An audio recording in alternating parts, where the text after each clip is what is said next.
பிரியமானவர்களே, ஆண்டவராகிய இயேசு கிறிஸ்துவின் இனிய நாமத்தில் உங்கள் ஒவ்வொருவருக்கும் எங்கள் அன்பின் நல்வாழ்த்துக்களை தெரிவித்துக் கொள்கிறோம். இன்றும் வேதமே மனமகிழ்ச்சியில உங்களை சந்திப்பதில் எங்களுக்கு மிகுந்த சந்தோஷம். இன்றைக்கும் ஆண்டவர் அவருடைய வேதத்தின் ரகசியங்களை நம்மளுக்கு வெளிப்படுத்த போகிறார். நம்ம இயர் எண்டுக்கு வந்துட்டோம். இன்னும் ஆண்டவரோடு நெருங்கி இந்த புத்தாண்டுக்காக ஆயத்தப்படுத்த ஆண்டவர் கிருபை செய்யணும்னு சொல்லி நம்ம ஜெபம் பண்ணி நம்ம இந்த பைபிள் ஸ்டடி ஆரம்பிக்கலாம். அன்பின் ஆண்டவரே, இந்த நல்ல வேலைக்காக உமக்கு ஸ்தோத்திரம் அப்பா. இந்த பைபிள் ஸ்டடிலையும் ஆண்டவரே, ஒவ்வொரு வாரமும் அப்பா ஆர்வத்தோடு நாங்கள் வந்து உம்முடைய பாதத்தண்டை நாங்கள் நிற்கிறோம் ஆண்டவரே. உம்முடைய வேதத்தின் ரகசியங்களை எங்களுக்கு வெளிப்படுத்துங்க ஆண்டவரே. இன்றைக்கும் நீங்க எங்களுக்கு கொடுத்த இந்த நல்ல ஆப்பர்ச்சுனிட்டிக்காக உமக்கு ஸ்தோத்திரம் அப்பா. இந்த வருஷத்தின் கடைசிக்கு நாங்க வந்துட்டோம் ஆண்டவரே. ஆண்டவரே, இன்றைக்கும் ஆண்டவரே நீர் எங்களோடு பேச வேண்டிய காரியங்களை நீங்க உணர்த்துங்க. எங்களுக்கு நாங்க என்னென்னலாம் செய்யணும், என்னென்னலாம் செய்யக்கூடாது ஆண்டவரே. இந்த புத்தாண்டுக்கு எங்களை ஆயத்தப்படுத்துகிற காரியங்களை எங்களுக்கு வெளிப்படுத்த வேண்டுமாக நாங்கள் ஜெபிக்கிறோம் அப்பா. இன்றைக்கும் நீர் எங்களுக்கு கொடுத்த இந்த வாய்ப்புக்காக உமக்கு ஸ்தோத்திரம் அப்பா. வசனம் கிடைக்க கூடாது கொடிய காலம் வரப்போகிறது நாங்கள் வாசிக்கிறோம் ஆண்டவரே. ஆனாலும் இப்பொழுது நீர் எங்களுக்கு கொடுத்திருக்கிற இந்த காலத்தை, இந்த கிருபை நாட்களை நாங்கள் பிரயோஜனப்படுத்திக் கொள்ள எங்களுக்கு கொடுத்த இந்த கிருபைக்காக ஸ்தோத்திரம். நீங்க இடைப்படுங்க, நீங்க பேசுங்க. இயேசுவின் நாமத்தில் பிதாவே, ஆமென். ஆமென். இன்றைக்கும் இந்த பைபிள் ஸ்டடியில நம்ம இயர் எண்ட்ல வந்துட்டோம். ஸோ புத்தாண்டுக்காக நம்மளை ஆயத்தப்படுத்துக்கிறதாகவும், இந்த பழைய ஆண்டில் நம்ம என்னெல்லாம் நம்ம வந்து விட்டு விடணும், என்னெல்லாம் நம்ம வந்து செய்யக்கூடாது, என்னெல்லாம் நம்ம கிட்ட மாற்றிக்கணும் என்ற காரியங்களை நம்ம வேதத்துலேருந்து தியானித்து அதன்படி நமக்கு ஒப்பு கொடுத்து ஜெபிக்கலாம்னு நான் நினைக்கிறேன். என்ன சொல்கிறீங்க? கண்டிப்பாக. ஏனென்றால் இந்த வருஷத்தை நம்ம துவக்கினது போல தான் இருந்தது. அதற்குள்ளே இந்த வருஷத்தின் முடிவுக்குள்ளே வந்துட்டோம். இன்னொரு ஒரு சில நாட்களுக்குள்ள ஒரு புத்தாண்டை நம்ம காணப்போகிறோம். இந்த வருஷத்தில் நிறைய பாடுகள், கஷ்டங்கள், உபத்திரவங்கள் இவற்றின் வழியாக போயிருக்கிறோம். ஆனாலும் கர்த்தர் நல்லவர். இந்த வேதம் மட்டும் நம்முடைய மனமகிழ்ச்சியாக இராதிருந்தால் நம்ம துக்கத்தில் அழிந்து போயிருப்போம். இந்த வேத வசனங்கள் தான் நம்மை ஸ்ட்ரென்தன் பண்ணுகிறது. ஒவ்வொரு நாளும் வசனங்களை வாசிக்க வாசிக்க, தியானிக்க தியானிக்க கர்த்தர் நம்மோடு கூட இடைப்படுகிறார், நம்மோடு கூட பேசுகிறார். ஆகவே இந்த நாளில், இந்த வருஷத்தின் கடைசியில் நீ சொன்னது போல நம்ம நிறைய காரியங்களை, என்னென்ன காரியங்களை விட்டுவிட வேண்டும், என்னென்ன காரியங்களை தீர்மானங்களை எடுக்க வேண்டும் என்பதை குறித்து ஆராய்ச்சி செய்தால் ரொம்ப நல்லாயிருக்கும். பைபிளில் இருந்தே கர்த்தர் நமக்கு கண்டிப்பாக கற்றுக் கொடுப்பார். ஆமென். இந்த வேதவசன தியானத்துக்கு ஆதாரமாக நம்ம வேதத்திலிருந்து ஒரு வசனத்தை வாசிப்போம். எபேசியர் 4ஆம் அதிகாரம் 22ஆம் வசனம், 23, 24. அந்தபடியே முந்தின நடக்கைக்குரிய மோசம் போக்கும் இச்சைகளாலே கெட்டு போகிற பழைய மனுஷனை நீங்கள் களைந்து போட்டு உங்கள் உள்ளத்திலே புதிதான ஆவி உள்ளவர்களாகி மெய்யான நீதியிலும் பரிசுத்தத்திலும் தேவனுடைய சாயலாகி சிருஷ்டிக்கப்பட்ட புதிய மனுஷனை தரித்து கொள்ளுங்கள். இந்த வசனத்தில் நம்ம பார்க்கும் பொழுது பழைய மனுஷனை களைந்து போட்டு புதிய மனுஷனை தரித்து கொள்ளுங்கள் என்று சொல்லப்பட்டிருக்கிறது. அடுத்த வசனத்தையும் வாசித்தா நல்லா இருக்கும்னு நான் நினைக்கிறேன். அன்றியும் நாம் ஒருவருக்கு ஒருவர் அவயவங்களாய் இருக்கிறபடியால் பொய்யை களைந்து அவனவன் பிறனுடனே மெய்யே பேச கடவன். ஆமென். சில காரியங்களை களைந்து போட வேண்டிய காரியங்கள், தரித்து கொள்ள வேண்டிய காரியங்கள் என்று இந்த அதிகாரத்திலே சொல்லப்பட்டிருக்கிறது. அப்போது நம்முடைய வாழ்க்கையிலையும் ஆண்டவர் எதிர்பார்க்கிறது இதுதான். சில காரியங்களை நம்ம களைந்து போட வேண்டும், சில காரியங்களை தரித்து கொள்ள வேண்டும். அதை குறித்து தான் இன்றைக்கு நம்ம பார்க்க போகிறோம். இதை பேசி கொண்டிருக்கும் போது அந்த நியூ இயர் வரப்போகுது. இந்த ஆண்டு இறுதியாக இருக்கிறதுனால அநேகர் அவங்களுடைய வீடுல ஒயிட் வாஷ் பண்ணுவாங்க, தேவையில்லாத பொருட்களை வெளியில தூக்கி போட்டுருவாங்க. மோஸ்டா வீடுகளை சுத்தம் படுத்துகிற காரியத்துல ஈடுபட்டு கொண்டிருப்பாங்க. அது உலக பிரகாரமான ஒரு காரியமா இருக்கலாம். இங்க ஆண்டவர் நம்ம கிட்ட எதிர்பார்க்கிறது நம் உள்ளான மனிதனை நம்ம புதிதாக்கணும். தேவையில்லாத காரியங்கள், ஆண்டவருக்கு விருப்பம் இல்லாத காரியங்கள், ஆவியானவரை துக்கப்படுத்த காரியங்களை நம்ம களைந்து போடணும். நம்ம இதுல வாசிக்கிறோம் இல்லையா? ஆமென், ஆமென். சில தீர்மானங்களை எல்லாம் நம்ம இந்த வருஷத்தின் துவக்கத்துல நம்ம எடுத்திருப்போம். ஆனா அதை செஞ்சோமா இல்லையாங்கிறது இப்ப நம்ம கொஞ்சம் ஆராய்ந்து பார்க்கலாம். தனிப்பட்ட ஒரு நேரத்தை ஒதுக்கி என்னென்ன காரியங்களை நம்ம தீர்மானம் எடுத்ததுபடி நடக்கிறோமா அப்படின்னு ஒரு பக்கம் தீர்மானம், ஒரு பக்கம் நம்ம அந்த மாதிரி நம்ம யோசிக்கணும். இன்னொரு பக்கம் கர்த்தர் நமக்கு செய்த நன்மைகளுக்காக நன்றி செலுத்த வேண்டும். எத்தனையோ நன்மைகளை செய்திருக்கிறார், அதற்கு நன்றி செலுத்த வேண்டும். அதே வேளையில் மிக முக்கியமான இந்த காரியம், இது வந்து களைந்து போட வேண்டியது, தரித்து கொள்ள வேண்டியது. ரொம்ப இம்பார்ட்டண்ட்டான காரியம். இதுல நம்ம பார்க்கிறோம், முதலாவது பொய்யை கலைந்து அப்படின்னு நம்ம வாசிக்கிறோம் 25ஆம் அதிகாரத்துல. சோ முதலாவது நம்ம பொய்யை கலந்து நம்ம பொய் சொல்லக்கூடாது. ஆண்டவருக்கு முன்பாகவும் மனுஷங்களுக்கு முன்பாகவும் நம்ம பொய் சொல்லாதவர்களாய் காணப்பட வேண்டும்னு நம்ம வாசிக்கிறோம். அடுத்த வசனத்துல பார்த்தோம்னா, நீங்கள் கோபம் கொண்டாலும் பாவம் செய்யாதிருங்கள், சூரியன் அஸ்தமிக்கிறதற்கு முன்னாக உங்கள் எரிச்சல் தனிய கடவது. சோ கோபம், எரிச்சல், இந்த காரியங்கள் நம்ம பார்க்கிறோம். 29ஆம் வசனத்துல நம்ம பார்க்கிறோம், கெட்ட வார்த்தை ஒன்றும் உங்கள் வாயிலிருந்து புறப்பட வேண்டாம். சோ நம்ம வாயை நம்ம காத்துக்கொள்ள வேண்டும். ஒருவேளை நம்ம வாயினால ஏதாவது பாவம் செய்திருப்போமே, ஆனால் இந்த நாள்ல நீங்க ஒப்பு கொடுங்க, நான் இனிமேல் என் வாயிலிருந்து ஒரு நாளும் கெட்ட வார்த்தை வராது அப்படின்னு சொல்லி நீங்க ஒப்பு கொடுங்க. கடைசி வசனத்தை வாசிக்கலாம். ஒருவருக்கொருவர் தயவாயும் மன உருக்கமாயும் இருந்து கிறிஸ்துவுக்குள் தேவன் உங்களுக்கு மன்னித்தது போல நீங்களும் ஒருவருக்கொருவர் மன்னியுங்கள். அதுக்கு முந்தின வசனத்திலும் நான் வாசிக்கிறேன். சகல விதமான கசப்பும், கோபமும், மூர்க்கமும், கூக்குரலும், தூஷணமும் மற்ற எந்த துர்க்குணமும் உங்களை விட்டு நீங்க கடவது. ஸோ மன்னிக்கிற சுவாபம் நமக்கு வேணும்.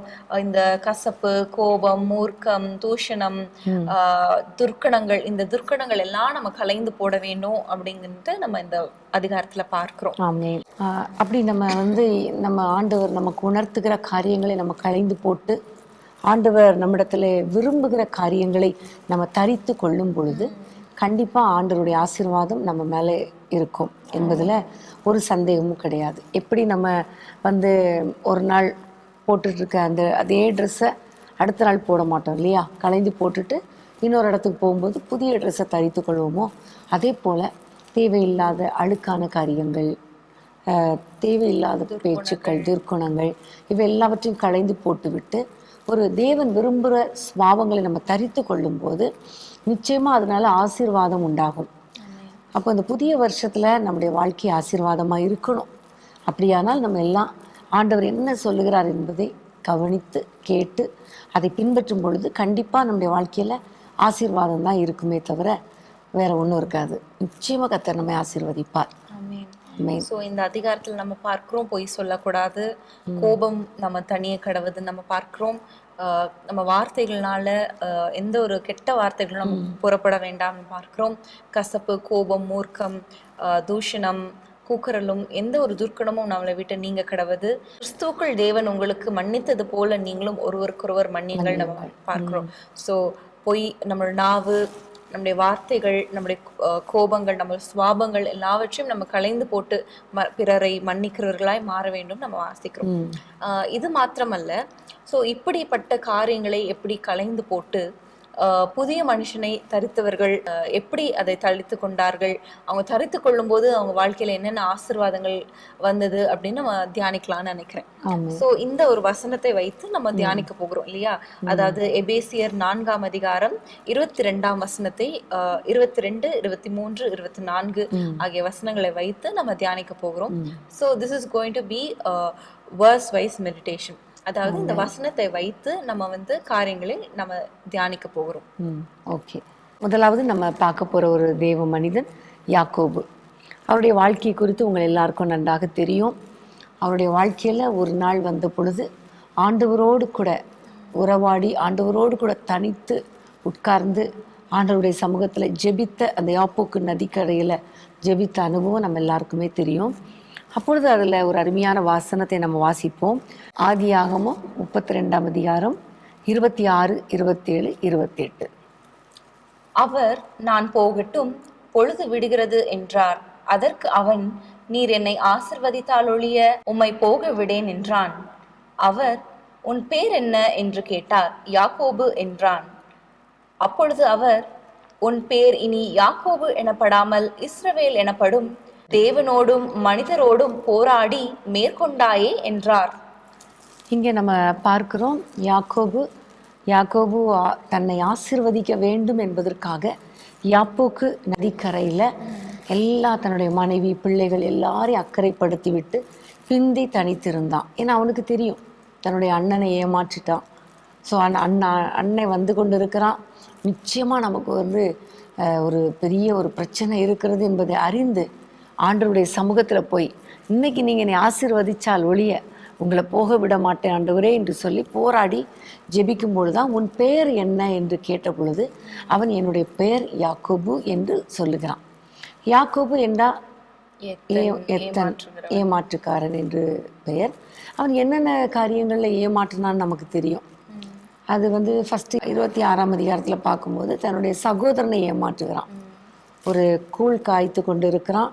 அப்போது அண்ணன் பசியாக இருக்கிறது, கொஞ்சம் கூழ் கொடுன்னு சொல்லும் பொழுது யாருனாலுமே கொடுப்பாங்க, அதுவும் சகோதரர்களுக்கு கண்டிப்பாக கொடுப்பாங்க. ஆனால் இவன் கேட்குறான், ஒரு கண்டிஷன் போடுறான், சேஷ்ட புத்திர பாகத்தை எனக்கு கொடு, நான் உனக்கு கூழ் தரேன். ஏன்னா அந்த டைமை கரெக்டாக அவன் பயன்படுத்தி கொண்டு அப்படி ஏமாற்றிடுறான். அவனும் பசியில் கொடுத்துட்றேன்ப்பா உனக்கு வச்சுக்கோன்னு சொல்லிட்டு கொடுத்துட்டான். ஸோ ஃபஸ்ட்டு சகோதரனை ஏமாற்றினான். அதுக்கப்புறம் தன்னுடைய சொந்த தகப்பனையே ஏமாற்றுகிறது நம்ம எல்லாருக்கும் தெரியும். தகப்பனாரை ஏமாற்றும் போது அது நமக்கு தெரியும். ஏசாவை ஆசீர்வதிக்க விரும்புகிறார். ஆனால் இவன் ஏசாவை போல ட்ரெஸ் பண்ணிட்டு அம்மா கொடுத்த சமையல் பண்ணி கொடுத்த எல்லாத்தையும் கொண்டு போய் தகப்பனிடத்துல கொடுத்து ஏமாற்றி, அப்போ கூட ஈசாக்கு கேட்குறாரு, இது யாக்கோபின் சத்தம் மாதிரி இருக்கிறதே, ஆனால் கைகளோ ஏசாவின் கைகள் என்று. இல்லை, நான் ஏசா தான், அவனுடைய மகன்தான் என்று சொல்லி தகப்பனுடைய ஆசீர்வாதத்தையும் ஏமாற்றி வாங்கி கொள்ளுகிறான். இன்னும் பார்த்தா தன்னுடைய மாமனாரையும் ஏமாற்றுறான். மாமனாரும் இவனுக்கு சம்பளம் கொடுக்காத டைமில் உனக்கு சம்பளம் கொடுக்குறேன்னு சொல்லும் பொழுது அந்த சம்பளத்தை 10 முறை அவன் லாபான் மாற்றினாலும் அந்த டைம்லெல்லாம் இவன் பலனுள்ள ஆடுகளை தனக்காக எடுத்துக்கொள்ளுகிறான். இப்படி பலமுறை ஏமாற்றான். இப்படி இவனுடைய வாழ்க்கையே ஏமாற்றுகிறது நிலைமையில இருக்கிறத நம்ம பார்க்கிறோம். அது மாத்திரம் இல்லை, இங்கே அவருடைய இன்னொரு குவாலிட்டி வெளிப்படுகிறத நம்ம பார்க்குறோம். எல்லாத்துலேயும் நம்ம பார்த்தோம்னா அங்கே ஒரு பண ஆசை, ஐஸ்வர்யவானாக வேண்டும் அப்படிங்கிற ஒரு ஆசை அவரிடத்துல இருக்கிறது நம்ம பார்த்தோம். முதலாவது அந்த சேஷ்ட புத்திர பாகத்தை கேட்கும் போதும் அங்கேயும் அந்த அந்த பண ஆசை வெளிப்படுகிறது. தகப்பனாரிடத்துலயும் அந்த திரும்பவும் அந்த பண ஆசை அங்க வெளிப்படுகிறது. மாமனார் இடத்துலயும் அந்த பண ஆசை வெளிப்படுகிறது நம்ம பார்க்கிறோம் இல்லையா? அதுதான் நம்ம நீதிமொழிகள் 28:20 நம்ம வாசிக்கிறோம் இல்லையா? உண்மையுள்ள மனுஷன் பரிபூர்ண ஆசீர்வாதங்களை பெறுவான், ஐஸ்வர்யவானாகிறதற்கு தீவிருக்கிறவனோ ஆக்கினைக்கு தப்பான்னு நம்ம வாசிக்கிறோம். சோ இங்க ஐஸ்வர்யவான் ஆகணும் அப்படிங்கிற அந்த பண ஆசை யாக்கோபிட்ட இருந்ததுன்னு நம்ம பார்க்கிறோம். ஒரு பக்கம் உண்மை இல்லாத தனம், இன்னொரு பக்கம் அந்த ஒரு பண ஆசை, அந்த சுவாபங்கள் அவரிடத்துல இருந்தது. ஆமே. அப்போ இந்த நேரத்துல தான் அவனுக்குள்ளே ஒரு எண்ணம் வருகிறது. உண்மையிலே நம்ம ஆண்டவருடைய சமூகத்துல காத்திருந்து ஜெபிக்கணுங்கிற எண்ணம் வந்ததுனால தான் அவன் எல்லாரையும் அக்கறைப்படுத்திட்டு பிந்தி தனித்திருக்கிறான். ஸோ தனித்திருக்கும் பொழுது தான் ஆண்டவர் நம்முடைய எல்லா குற்றங்கள், குறைவுகள் எல்லாவற்றையும் நமக்கு கற்றுக் கொடுப்பார். ஸோ இந்த நாட்களில் நம்ம கொஞ்சம் உட்கார்ந்து ஆராய்ந்து பார்க்கும் பொழுது நம்மிடத்தில் தேவன் விரும்பாத என்னென்ன சுபாவங்கள் இருக்கிறதோ அதையெல்லாம் கர்த்தர் வெளிப்படுத்தும் பொழுது ஆண்டவர் அதை மாற்றி ஒரு புதிய மனிதனாக கர்த்தர் நம்மை மாற்றுகிறார். எப்படி யாக்கோபை இஸ்ரவேலாக மாற்றி அநேகருக்கு ஆசீர்வாதமாய் மாற்றினாரோ அதே போல் நாமும் தனித்து இருந்து நம்முடைய குற்றங்கள், குறைவுகளை தேவ சமூகத்தில் அறிக்கை பண்ணி அதற்கப்புறம் அதை விட்டு தேவனுடைய பார்வையிலையும் மனுஷருடைய பார்வையிலையும் நலமானபடி செய்யும் பொழுது கர்த்தர் நம்மை அநேகருக்கு ஆசீர்வாதமாய் மாற்றுவார். அது மாத்திரமல்ல, அந்த ஃபேமிலியில ஒரு ரீகன்சிலேஷன் நடந்தது இல்லையா? லாபான் இடத்துலயும் சமாதானம் ஆயிட்டாங்க, ஏசா கிட்டயும் சமாதானம் ஆயிட்டாங்க. திரும்ப தகப்பன் வீட்டிற்கு ஆண்டவர் அவங்களை கொண்டு போனார். ஸோ உங்க வாழ்க்கையில கூட ஒருவேளை இந்த மாதிரியான காரியங்கள் காணப்படுமானால் நீங்க ஆண்டவர்கிட்ட ஒப்பு கொடுங்க. ஒருவேளை உங்க குடும்ப வாழ்க்கையில ஒரு உண்மை இல்லை, அப்பா அம்மா கிட்ட ஆர் பிட்வீன் யுவர் ஸ்பவுஸ் உங்களுக்கு உண்மையில்லாத காரியங்கள் இருந்ததுன்னா, இல்லை பண ஆசை இருந்ததுன்னா, எப்படியாவது சம்பாதிக்கணும், எப்படியாவது மேலே வரணும், எப்படியாவது இந்த காரியத்தை வாங்கிடணும், இதை வாங்கிடணும், அதை வாங்கிடணுன்ற காரியங்கள் உங்களிடத்துல காணப்படுமானால் இது ஒருவேளை உங்கள் குடும்பத்தையே உடைக்கக்கூடியதாக மாறலாம். நம்ம யாக்கோபு வாழ்க்கையில பார்க்கிறோம் இல்லையா? அவருக்கும் அவருடைய சகோதரனுக்கும் எவ்வளோ பெரிய ஒரு கேப் ஆயிடுச்சு. ஆனா இதை ஆண்டவர்கிட்ட இன்னைக்கு ஒப்பு கொடுக்கும் போது ஆண்டவர் கண்டிப்பாக உங்க வாழ்க்கையில உங்க குடும்பத்தை ஆசீர்வதிப்பார் என்பதுல ஒரு சந்தேகமும் இல்லை. ஆமென். இதே போலதான் நம்ம சகேயு வாழ்க்கையும் நம்ம பார்க்கிறோம். சகேயு ஆண்டவரை பார்க்க விரும்பி ஒரு மரத்தின் மேலே ஏறி இருந்தான். அப்பொழுது ஆண்டவர் அவனை கீழே இறங்கி வா, நான் உன் வீட்டில் தங்க வேண்டும் என்று சொல்லுகிறார். அப்போ ஆண்டவரை அழைத்து கொண்டு வரும்பொழுது ஆண்டவர் எதுவுமே சொல்லலை. அவராகவே நிறைய காரியங்களை அவர் சொல்றதுலேருந்து அவனுடைய வாழ்க்கையில் அவனுடைய ஜீவியத்தை நம்ம பார்க்க முடிகிறது. நான் அநியாயமாக யாரிடத்திலாவது வாங்கியிருந்தா திரும்ப நான் நாலத்தனியாக கொடுக்குறேன்னு சொல்கிறாரு. ஸோ இவருடைய வேலை வந்து வரி வசூலிக்கிற வேலை, ஆயக்காரன். ஸோ வரி வசூலிக்கும் போது இவருடைய ஹேபிட் என்னென்னா எல்லாத்தையும் அநியாயமாக வாங்குறது.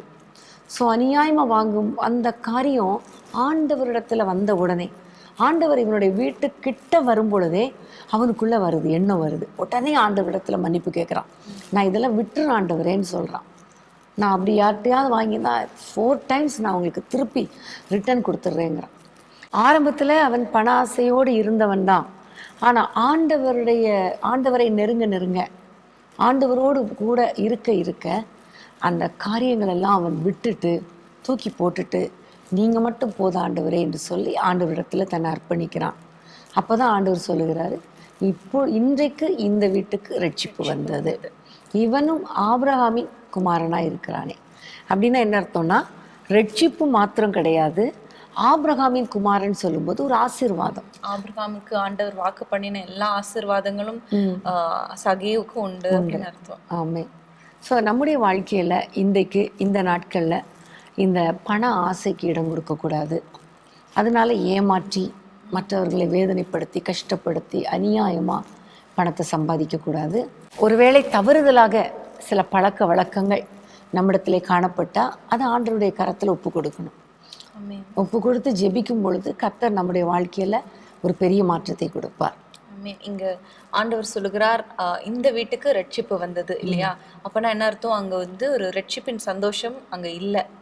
ஸோ அந்த பண ஆசை இருக்கும்போது நம்ம வீட்டில் ரட்சிப்பின் சந்தோஷம் இருக்காது. உண்மையான அந்த ரட்சிப்பு இல்லாத ஒரு நிலைமை காணப்படுகிறது. சகேயு வந்து மனம் திரும்பி அவன் வந்து தன்னுடைய காரியத்தெல்லாம் வெளிப்படுத்தி ஆண்டவர்கிட்ட மன்னிப்பு கேட்கும்போது அந்த ஹோல் ஃபேமிலிக்குமே ஆண்டவர் ரட்சிப்பை கொடுக்கிறார். ஸோ முதலாவது நம்ம பார்த்தோம், யாக்கோபுடைய வாழ்க்கையில எப்படி இந்த பண ஆசை உண்மை இல்லாத ஒரு சுவாபம் காணப்பட்டுச்சோ, அதே போல சகேயோட வாழ்க்கையிலையும் ஒரு பண ஆசையும் உண்மை இல்லாத தனமும் இருந்தது. ஸோ அதுல இருந்து அவங்க வந்து ஆண்டவர்கிட்ட ஒப்பு கொடுக்கும் போது அவங்க வாழ்க்கையில ஒரு ஆசீர்வாதமும் ரட்சிப்பும் குடும்பங்கள்ல அந்த சமாதானத்தையும் ஆண்டவர் கொடுத்தார் நம்ம பார்த்தோம்.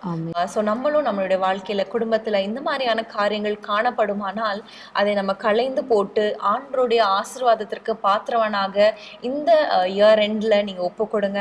கண்டிப்பா ஆண்டவர் ஒரு பெரிய காரியங்களை செய்வார். இன்றைக்கு ஒருவேளை உங்க கண்களுக்கு தெரியாது, ஆனா வருகிற நாட்கள்ல வருகிற வருஷத்துல ஆண்டவர் உங்கள் குடும்பத்தை ஆசீர்வதிப்பார் என்பதுல ஒரு சந்தேகமும் இல்லை. ஆமென். தொடர்ந்து நம்ம காரியங்களை தியானிக்கிறதுக்கு முன்பதாக ஒரு சின்ன பிரேக் எடுத்துக்கலாமா?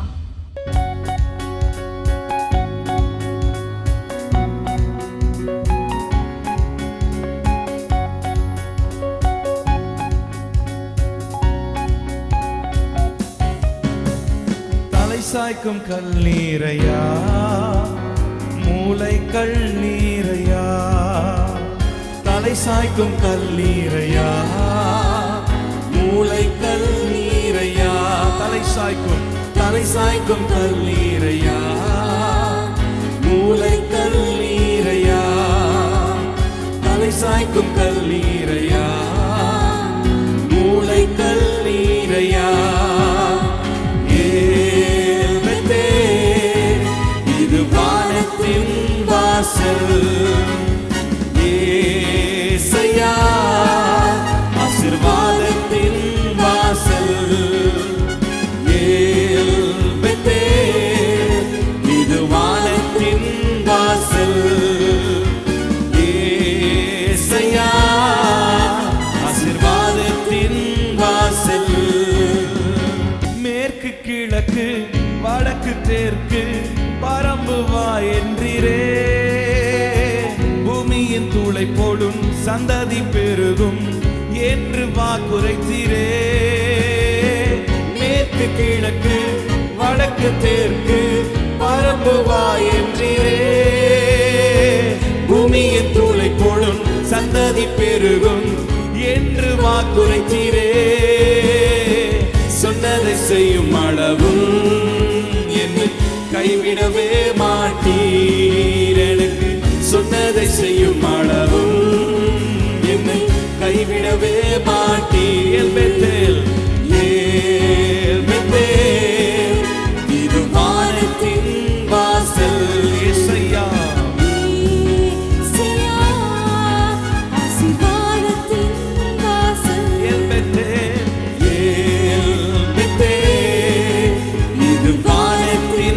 வாசல் ஏசையா.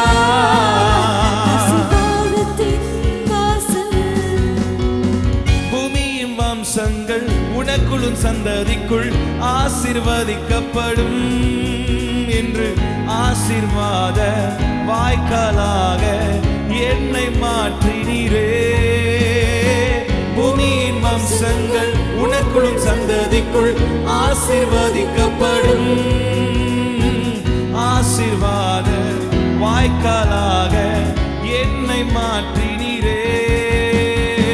சொன்னதை செய்யும் அளவும் என்னை கைவிடவே மாட்டீ. எனக்கு சொன்னதை செய்யும் அளவும் என்னை கைவிடவே மாட்டீ. எல்பெத்தேல் இது வானத்தின் வாசல் ஏசையா. எல்பெத்தேல் இது வானத்தின் வாசல் ஏசையா.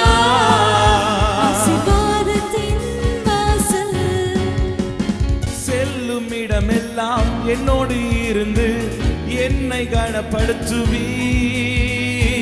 தகப்பன் தேசத்துக்கு திரும்பும் வரையில் என்னை காப்பாற்றுவீர். செல்லும் இடமெல்லாம் என்னோடு இருந்து என்னை கனப்படுத்துவீர். தகப்பன் தேசத்துக்கு திரும்பும் வரையில் என்னை காப்பாற்றுவீர். சொன்னதை செய்யும் அளவும் என்னை கைவிடவே மாட்டீ. எனக்கு சொன்னதை செய்யும் அளவும் என்னை கைவிடவே மாட்டீ. எல்பெத்தேல் இது வானத்தின் வாசல் ஏசையா. ஏசையா ஆசீர்வாதத்தின் வாசல். எல்பெத்தேல் இது வானத்தின் வாசல் ஏசையா.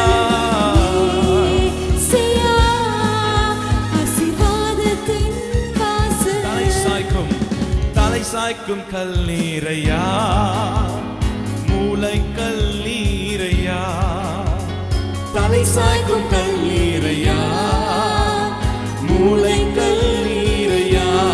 நம்பி தலை சாய்க்கும் கல்லீரையா, மூளை கல்லீரையா. நம்பி தலை சாய்க்கும் கல்லீரையா, மூளை கல்லீரையா. எல்பெத்தேல் இது வானத்தின் வாசல் ஏசையா. ஆசீர்வாதத்தின் வாசல். எல்பெத்தேல் இது வானத்தின் வாசல் ஏசையா. ஆசீர்வாதத்தின் வாசல். கடைசியாய் சொல்லுங்க இது வானத்தின் வாசல் ஏசையா. ஆசீர்வாதத்தின் வாசல். பிரியமானவர்களே, ஆண்டவராகிய இயேசு கிறிஸ்துவின் இனிய நாமத்தில் மீண்டும் உங்கள் ஒவ்வொருவரையும் வேதமே மனமகிழ்ச்சியில் உங்களை வரவேற்கிறோம்.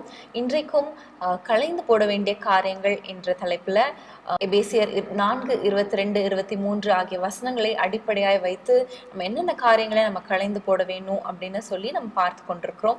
முதலாவது, யாக்கோபுடைய வாழ்க்கையில அவருடைய பண ஆசை, உண்மை இல்லாத ஒரு குணம் அவர் களைந்து போடும்போது எப்படி ஆண்டவர் அவர்களை ஆசிர்வதித்தாரோ, எப்படி அவங்களுடைய குடும்ப வாழ்க்கையில அந்த ஃபேமிலி ரிலேஷன்ஷிப்ஸ்ல ஆண்டவர் அந்த ஒரு ரீகன்சிலேஷனை கொண்டு வந்தாரோ, அதே போல எப்படி சகையோட வாழ்க்கையில அவருடைய பண ஆசையிலிருந்து அவர் மனம் திரும்பும் போது எப்படி அந்த ஹோல் ஃபேமிலிக்கு ரட்சிப்பு வந்ததோ, அதே போல உங்களுடைய வாழ்க்கையிலையும் ஆண்டவர் பெரிய காரியங்களை செய்வார் என்பதில் ஒரு சந்தேகமும் இல்லை.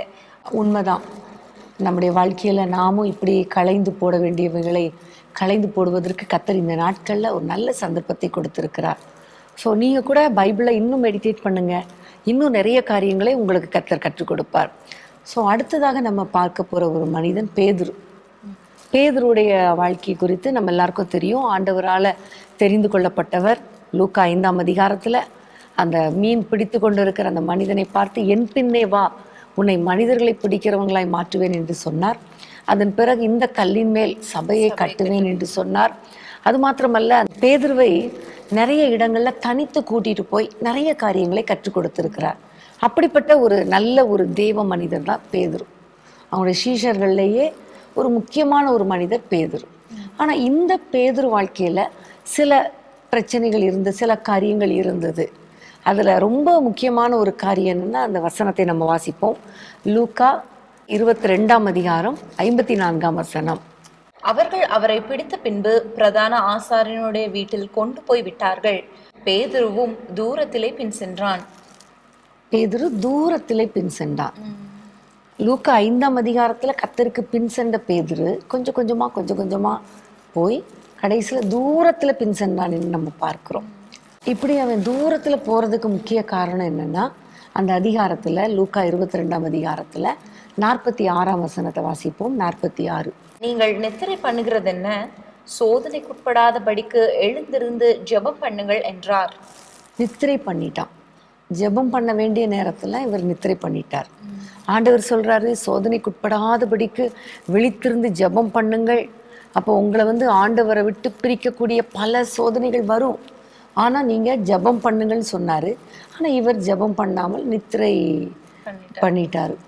அதன் விளைவாக தான் தூரத்தில் பின் செல்கிற ஒரு சூழ்நிலை வந்துருச்சு.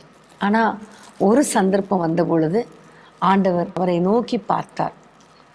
ஆண்டவர் நோக்கி பார்த்த உடனே இவருக்குள்ளே ஒரு உணர்வு வந்துருச்சு, நம்ம பண்ண தப்பு என்பதை அறிந்து அவரும் மனம் கசந்து அழுது ஆண்டவருடைய சமூகத்திலே ஒப்பு கொடுத்தார்.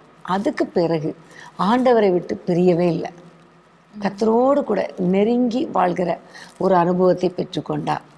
ஸோ ஜெபிக்க முடியாத அந்த காரியங்கள் எல்லாம் அவர் களைந்து போட்டு, அதுக்கப்புறம் தூரத்தில் பின் சென்ற அந்த ரிலேஷன்ஷிப்பில் ஒரு தூரமாக இருந்துச்சு இல்லையா, டிஸ்டன்ஸாக இருந்துச்சு இல்லையா, அந்த காரியத்தையும் களைந்து போட்டு தேவனோடு கூட நெருங்கி ஜீவிக்க ஆரம்பித்தார். ஆண்டவர் உயிரோடு எழுந்த பிறகு கூட அவர் உட்கார்ந்து ஜெபத்திலும் வேண்டுதலிலும் தரித்திருந்தார். ஆண்டவருக்காக காத்திருந்தார்கள். அதனால தான் அப்போஸ்தலர் 2ஆம் அதிகாரத்தில் அபிஷேகம் இறங்கி வந்தது. அதன் பிறகு அவருடைய ஜெப வாழ்க்கையில் ஒரு பெரிய மாற்றத்தை நம்ம பார்க்கிறோம். ஆமா, முதலாக ஆவியானவருடைய அபிஷேகத்தோடு பிரசங்கம் பண்ணினது பேதுரு தான் இல்லையா? எவ்வளோ அவருடைய ஜெப வாழ்க்கை எவ்வளோ மாறினதுன்னா, அப்போஸ்தலர் 10ஆம் அதிகாரத்தில் நம்ம வாசிக்கிறோம், அவர் மிகவும் பசியா இருந்த வேளையில அவர் ஜெபம் பண்ணும்படி மேலே ஏறி போனார். அப்பொழுது அவர் ஞான திருஷ்டி அடைந்தார் நம்ம வாசிக்கிறோம்.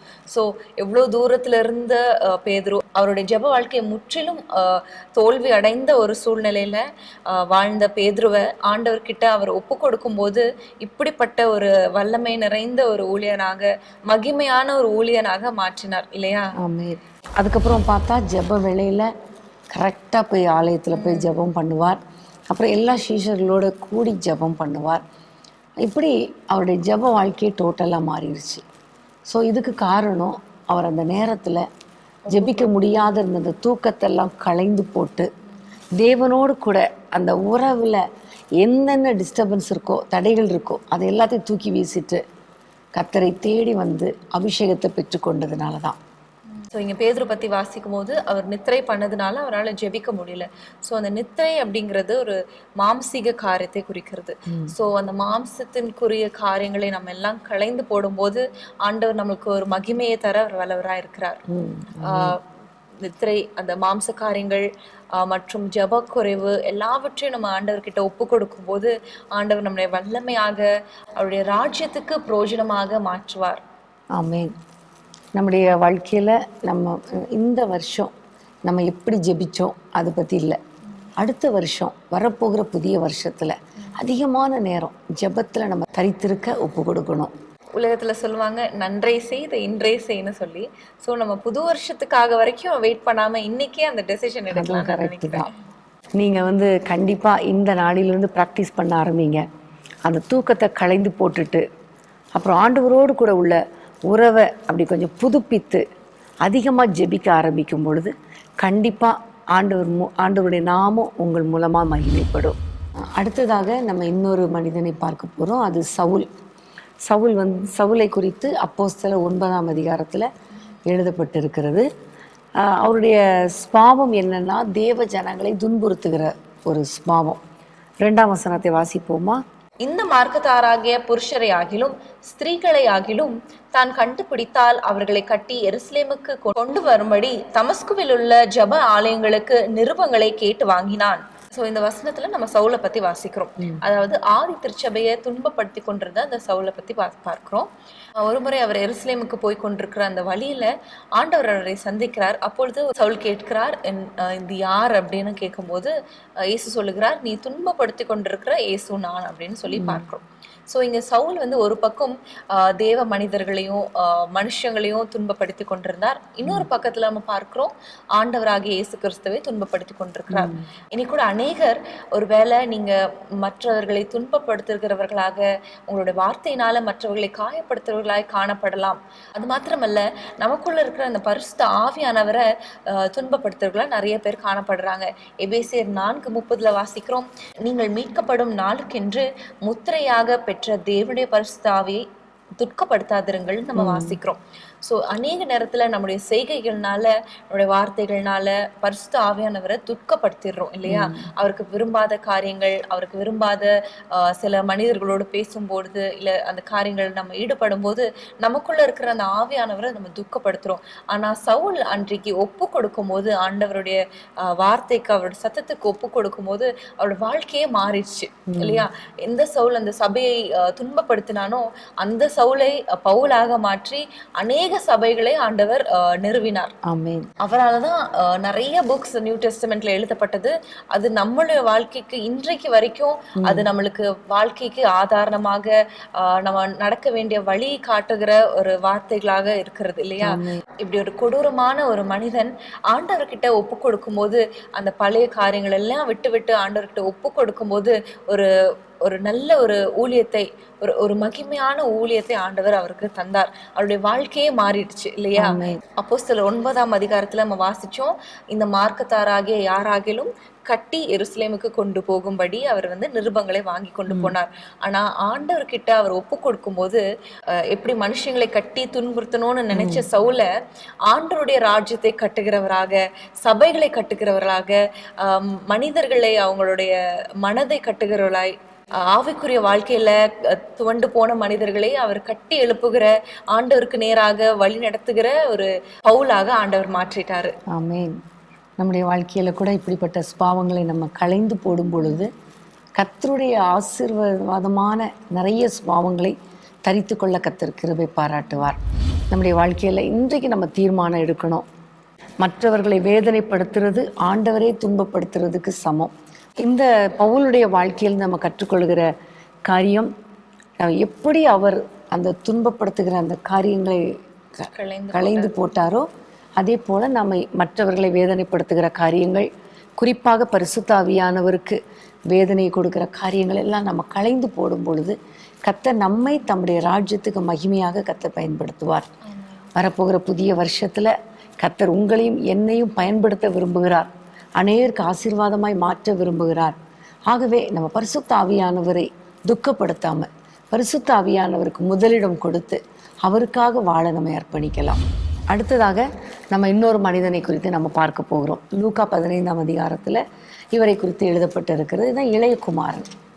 தன்னுடைய தகப்பனிடத்தில் தன்னுடைய ஆஸ்திகளை எல்லாம் பிரித்து கொண்டு அவன் போனான். போகிற வழியில் ஃப்ரெண்ட்ஸோடு சேர்ந்து துன்மார்க்கமாய் வாழ்ந்து உலக ஆசா பாசங்கள், பாவமான சேற்றில் உலக ஆசா பாசங்கள், சிற்றின்பங்கள் இவை எல்லாத்துலேயும் சிக்கி வாழ்ந்து கொண்டிருந்தது நம்ம பார்க்குறோம். அவன் வாழ்ந்து தன்னுடைய ஆஸ்தி எல்லாவற்றையும் அழித்து போட்டான். ஆஸ்தி இருக்கிற வரைக்கும் அவனுக்கு ஒன்றும் தெரியல. ஆஸ்தியெல்லாம் அழித்து போட்டு சாப்பிட்றது கூட வழி இல்லை. அப்போ தான் அவருக்கு ரொம்ப கஷ்டமாக இருக்கிற சூழ்நிலையில் புத்தி தெளிந்து யோசிக்கிறான், என்னோடய தகப்பன் வீட்டில் எவ்வளோ சந்தோஷம், நான் இப்படி வந்து கிடக்கிறேனே, கஷ்டப்படுறேனே அப்படின்னு நினச்சான். ஸோ நினச்சிக்கிட்டே அவன் அங்கே இருக்கலை. ஆனால் அவன் எழும்புறான். அதை தான் நம்ம 15ஆம் அதிகாரம் 20ஆம் வசனத்தில் பார்க்குறோம். அவன் எழுந்து தகப்பன் வீட்டுக்கு ஓடி வர்றான். ஸோ அவன் ஓடி வரும் பொழுது எல்லா அசுத்தமான காரியங்கள், இந்த சிற்றின்பங்கள், உலக ஆசாபாசங்கள், கஷ்டங்கள் எல்லாவற்றையும் உதறி தள்ளிவிட்டு எனக்கு என்னுடைய தகப்பன் போதும் என்று சொல்லி ஓடி வருகிறத நம்ம பார்க்கிறோம். அப்படி ஓடி வந்ததுனால அவனுக்கு கிடைத்த ஆசீர்வாதம் தான் 24ஆம் வசனம். என் குமாரனாகிய இவன் மரித்தான், திரும்பவும் உயிர்த்தான், காணாமற் போனான், திரும்பவும் காணப்பட்டான் என்றார். அப்படியே அவர்கள் சந்தோஷப்படத் தொடங்கினார்கள். 22ஆம் வசனம். அப்பொழுது தகப்பன் தன் ஊழியக்காரரை நோக்கி, நீங்கள் உயர்ந்த வஸ்திரத்தை கொண்டு வந்து இவனுக்கு உடுத்தி இவன் கைக்கு மோதிரத்தையும் கால்களுக்கு பாதரட்சையும் போடுங்கள். இதில் பார்க்குறோம், ரொம்ப ஆச்சரியமாக ஒன்றுமே இல்லாத சூழ்நிலையிலிருந்து வந்த இந்த மனிதனை ஆண்டவர் அவ்வளவு தகப்பன் மூலமாய் உயர்த்துகிறார். மோதிரத்தை கொடுத்து, உயர்ந்த வஸ்திரங்களை கொடுத்து, சந்தோஷப்பட்டு, அந்த 24ஆம் வசனத்தில் பார்த்தோம், சந்தோஷப்பட தொடங்கினார்கள். அதே வேளையில் 14ஆம் வசனத்தை பார்த்தா அங்கே ஒரு வார்த்தை சொல்லப்பட்டிருக்கும், குறைவுபட தொடங்கினான். அப்போ உலகத்துக்கு ஒத்த வேஷம் தரித்து உலக சிற்றின்பங்களுக்குள்ளே போகும்போது குறைவுபட தொடங்கினான். ஆனால் அதெல்லாம் தூக்கி வீசிட்டு ஆண்டவர் போதும், அதாவது தகப்பன் வீடு போதும் என்று ஓடி வந்த பொழுது அவன் சந்தோஷப்பட தொடங்கினான். ஸோ உங்களுடைய வாழ்க்கையில் இன்றைக்கு இருக்கிற சூழ்நிலையில் உங்களுடைய ஆண்டவருக்கும் உங்களுக்கும் இருக்கிற அந்த தொடர்பில் இருக்கிற சந்தோஷம் குறைவுபட்டிருக்கலாம். அதற்கு காரணம் உலக சிற்றின்பங்கள், ஆசாபாசங்கள், பாவங்கள். அப்போ இன்னைக்கு நம்ம இதெல்லாம் தூக்கி வீசிட்டு தகப்பன் மாத்திரம் போதும், ஏசப்பா மட்டும் போதும்னு சொல்லிட்டு ஓடி வரும்பொழுது கர்த்தருடைய ஆசீர்வதிக்கும் கரம் நம்மை ஆசீர்வதிக்கும். எல்லா குறைவுகளை மாற்றி சந்தோஷத்தை கொடுக்கும். மோதிரம், உயர்ந்த வஸ்திரங்களை கொடுத்தது போல நம்முடைய நம்முடைய சூழ்நிலையே கர்த்தர் மாற்றிடுவார். முன்பதாக சவுலுடைய வாழ்க்கையை பார்த்தோம் இல்லையா, எப்படி ஒரு கொடூரமான ஒரு மனிதனை ஆண்டவர் ஒரு ஊழியக்காரனாய் மாற்றினார். இங்கேயும் பார்க்கிறோம், அவர் ஒரு பாவமான ஒரு ஸ்டேட்ல இருந்தார், பாவமான வாழ்க்கை வாழ்ந்து கொண்டிருந்தார். அவருக்கு ஆஸ்தி ஐஸ்வர்யத்தையும் சந்தோஷத்தையும் மாத்திரம் தரல, பாதரட்சியை கொடுத்தார். அது ஊழியத்திற்கு அடையாளமாய் நம்ம காணப்படுகிறது இல்லையா, சுவிசேஷ ஊழியத்திற்கு அடையாளமாய் காணப்படுகிறது. சோ ஆண்டவர்கிட்ட வரும்போது ஒவ்வொருத்தரையும் ஆண்டவர் ஒரு ஊழியக்காரராக, அவர் நாமத்தை மகிமைப்படுத்துகிற, பிரஸ்தாபப்படுத்துகிற ஒரு சீஷனாக மாற்றுகிறார். பிரியமானவர்களே, இன்றைக்கும் எபேசியர் 4:22ஆம் வசனத்தை நம்ம தியானித்து கொண்டிருந்தோம். எவ்வளோ அழகான காரியங்களை ஆண்டவர் நம்மளுக்கு கற்றுக் கொடுத்தார் இல்லையா. இந்த ஓல்ட் இயர்ல நம்ம கலைந்து போட வேண்டிய காரியங்களை நமக்கு ஆண்டவர் கற்றுக் கொடுத்தார். கலைந்து போடும்போது என்னென்ன ஆசீர்வாதங்களையும் தருவாரு அப்படின்ற மாதிரி நம்ம பார்த்தோம். அதாவது முதலாவதாக யாக்கோபுடைய வாழ்க்கையில பார்த்தோம். யாக்கோபு எப்படி பண ஆசை நிறைந்தவராய், உண்மை இல்லாதவராய் இருந்தார். ஆனா ஆண்டவர்கிட்ட ஒப்பு கொடுத்து அவர் ஜெபிக்கும் பொழுது அந்த பழைய காரியங்களை அவர் கலைந்து போடும்போது ஆண்டவர் அவரை ஆசீர்வதித்தார். குடும்பத்திலையும் அவர் ஆசீர்வாதத்தை கட்டளையிட்டார். அவருடைய சந்ததியே ஆசீர்வதிக்கப்பட்டது.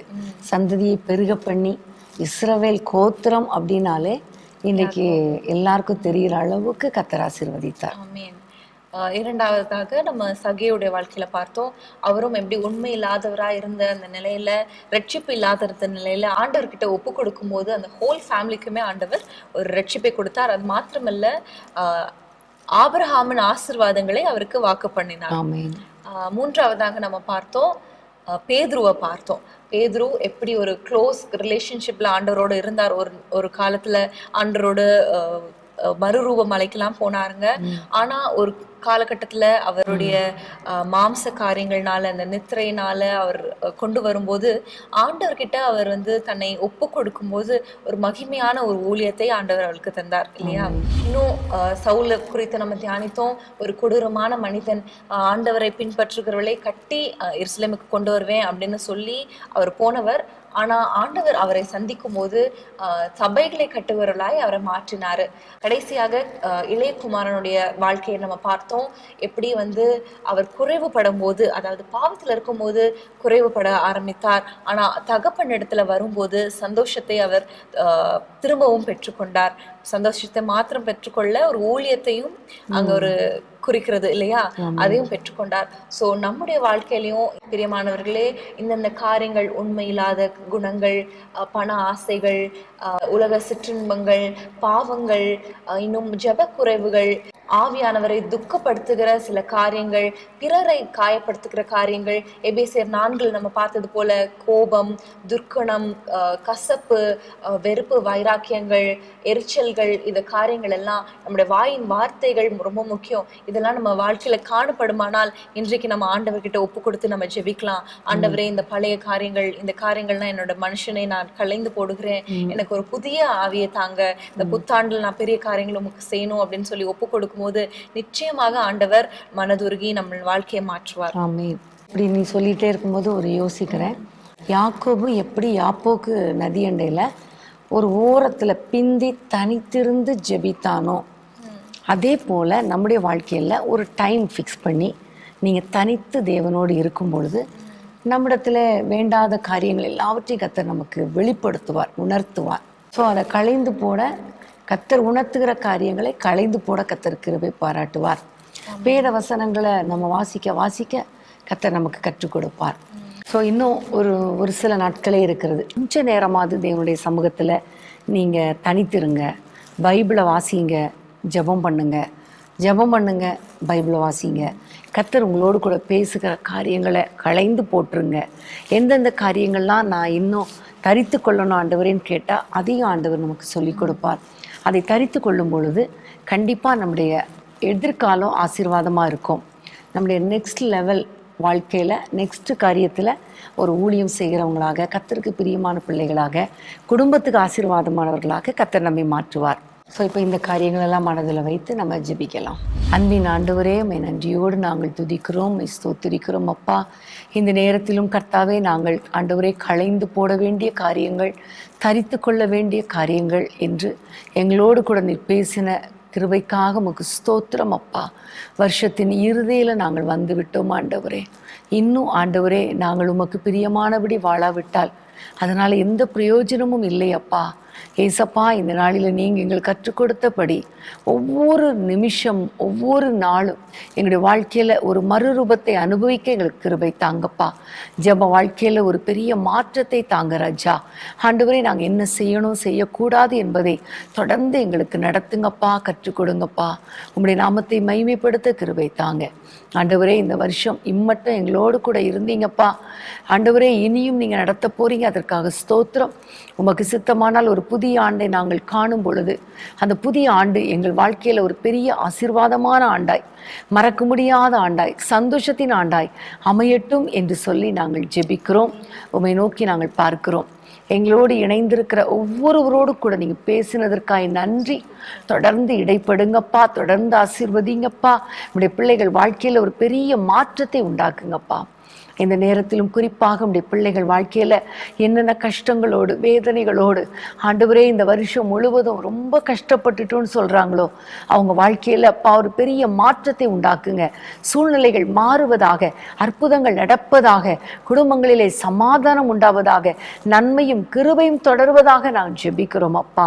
என்னுடைய பிள்ளைகள் ஆசீர்வதிக்கப்படட்டும், குடும்பம் கட்டப்படட்டும், குடும்பத்தில் உள்ள ஒவ்வொருவரையும் ஆசீர்வதிங்க. உம்முடைய நாமத்தை மகிமைப்படுத்துங்க அப்பா. ஆண்டவரே, ஆவிக்குரிய வாழ்க்கையிலேயும் உலக பிரகாரமான வாழ்க்கையிலேயும் நம்முடைய பிள்ளைகள் வாழ்ந்து சுகமாயிருப்பார்களாக, நம்முடைய பிள்ளைகள் வாழ்ந்து சுகமாயிருப்பார்களாக என்று ஆசீர்வதிக்கிறோம். கிருபைக்கு ஒப்பு கொடுக்கிறோம். நீ தொடர்ந்து உம்முடைய நாமத்தை மகிமைப்படுத்தும்.